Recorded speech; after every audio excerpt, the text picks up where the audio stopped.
Apa itu istidraj? Secara bahasa bisa dikatakan proses ya berlangsungnya satu keadaan yang seakan-akan terasa seperti naik, meningkat lebih tinggi, tapi saat yang bersamaan dia memiliki nilai yang semakin menurun sehingga hampa dan terkesan tidak memiliki nilai kebaikan apapun di balik peningkatan-peningkatan yang didapati. Terkena istidraj, kalau kita tafsirkan dengan ayat ini, terkena istidraj di antara tandanya mereka mengabaikan ayat-ayat Allah dari semua titipan nikmat yang diberikan kepada mereka. Mereka abaikan norma-norma kebaikan. Summun, ya, summun.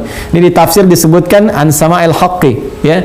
Summun, mereka itu tuli, nggak bisa mendengar nasihat-nasihat kebaikan. Ya. Kemudian bukmun, ya, itu bisu. Jadi ada dua sisi nih. Jadi sudah nggak peka kepada kebenaran. Jadi kalaupun ada nilai-nilai kebenaran nggak bisa diperjuangkan dengan jabatannya. Hati-hati ya. Nggak ada nilai kebaikannya. Jadi kan di dalam Al-Quran hal-hal yang menyimpang dari kebaikan sudah digambarkan dengan zulumat, minal zulumati ilan nur, dari kegelapan kepada cahaya. Ya, harta benda juga begitu. Jadi oleh Allah diibaratkan orang yang punya kehidupan mewah, fantastis, harta dan sebagainya, tapi tidak memberi manfaat, maka zulumat, seakan-akan dia tinggal dalam suasana gelap. Ya, tinggal dalam suasana gelap. Maka nanti di surah Al-A'rafnya, kalau kita kembali ke ayat sebelumnya, di ayat ke-40-nya, kita akan dapati kadzabu bi ayatina wastakbaru anha. Ya, mereka orang-orang yang mendustakan ayat-ayat itu, sengaja menepikannya sehingga berlangsung istidraj dalam kehidupan mereka dan merasakan hebat, ya, merasakan kesombongan dengan semua itu dengan tidak mengindahkan nilai-nilai kebaikan. Maka ulaika ashabun nar, maka mereka itu Allah akan ancam kalau nggak sempat bertobat selama hidupnya, boleh jadi akan menjadi teman di neraka, ya, teman neraka dalam kehidupan abadinya kelak saat di akhirat. Jadi kalau boleh saya simpulkan dari turunan ayat-ayat ini secara singkat, ya, kalau kita belajar dengan singkat, kita maknai kalau ditanya apa itu istidraj, kita jawab bahwa istidraj adalah satu kondisi ketika seseorang merasakan penambahan nikmat, ya, nikmat-nikmat yang kasat mata, bahkan diraih secara mudah, baik itu kedudukan, harta benda, pengetahuankah, atau sejenisnya, tapi dalam saat yang bersamaan semua titipan-titipan nikmat itu tidak memberikan nilai-nilai positif dalam kehidupannya yang disertai dengan pengingkaran terhadap semua arahan-arahan, nasihat-nasihat dan pengingat-pengingat yang mengarahkan dia untuk memanfaatkan semua nikmat itu pada nilai-nilai kebaikan. Nah, itulah istidraj, dan terapannya disampaikan oleh Al-Quran dengan bahasa kadzabu bi ayatina.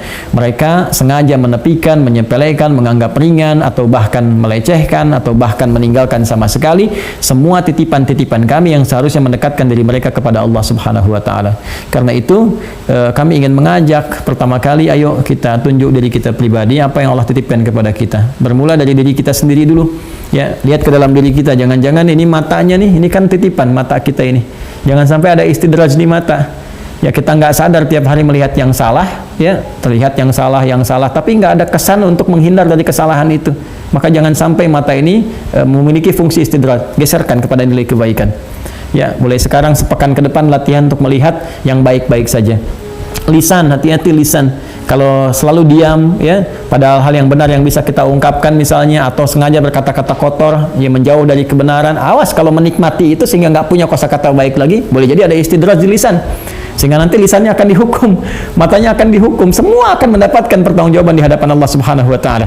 Ya, setelah itu harta yang melekat pada tubuh kita nih, pakaian, ya, ada kendaraan, ada rumah dan sebagainya, hati-hati.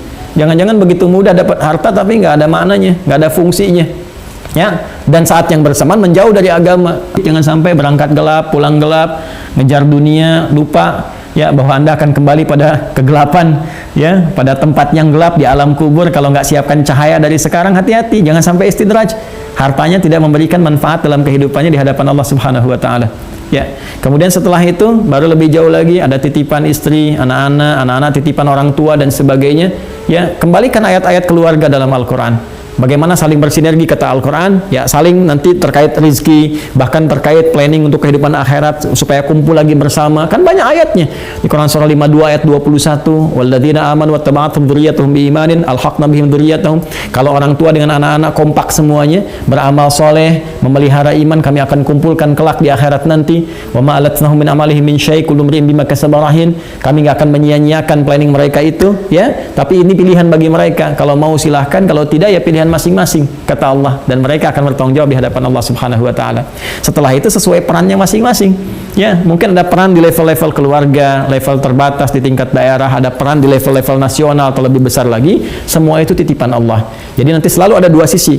Satu agen kebaikan yang mungkin dititipkan para dai, ustadz, ulama, ahli ilmu ya untuk mengingatkan, saling mengingatkan satu dengan yang lainnya. Sisi lain ada aspek yang memang harus diingatkan supaya amanah-amanah yang melekat kepada mereka dengan rasa cinta, ingat ya, dengan rasa cinta, bukan karena kebencian atau karena keinginan ini kedudukannya supaya hilang, hartanya supaya hilang. Na'udzubillah, bukan itu maksudnya. Ya, awas kalau ada kesan itu pun salah juga. Dan lebih fatal karena ada sifat iri hati di dalam dirinya, ya haqad, yaitu yang sangat berbahaya, dan hasad yang sangat bisa menjerumuskan. Karena itu akan muncul di saat yang sama agen-agen kebaikan. Bahkan dalam hadis disebutkan ini sampai Isa bin Maryam turun. Jadi sampai menjelang kiamat selalu ada fenomena seperti ini. Ya, di dalam tafsir kalau Anda buka tafsir dari ayat 181 Al-A'raf sampai 182, 181-nya agen kebaikan. Wa mimman khalaqna ummatun yahduna bil haqqi wa bihi ya'dilun. Ya, jadi Anda akan dapati sampai hari kiamat kata Nabi. Ini kalian nih, di antara kalian akan ada yang diberi tugas untuk mengingatkan, mengajak kepada kebaikan-kebaikan. Kita semua. Ya, sisi yang lain akan ada objek dakwah juga.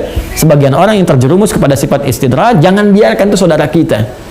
Ya, itu teman kita, itu kolega kita. Jangan larut mereka dalam itu sepanjang ya ada kesempatan bagi kita sampai ajal menjelang. Terus ya suarakan, terus tampilkan kebaikan-kebaikan supaya dengan kasih sayang itu, konsepnya seperti Allah mintakan kepada Musa alaihissalam, ya, idhaba ila fir'auna innahu tagha faqula lahu qawlan layyina, dengan bahasa yang lembut, bahasa yang baik, doa-doa yang mencerahkan, yang menyentuh kepada jiwa. Mungkin dengan itu semua ketika hatinya sudah semakin mengeras, tapi dengan tembusan doa yang disampaikan dari keluarga sekitarannya boleh jadi akan membuka cercah harapan supaya dia kembali kepada jalan-jalan kebaikan.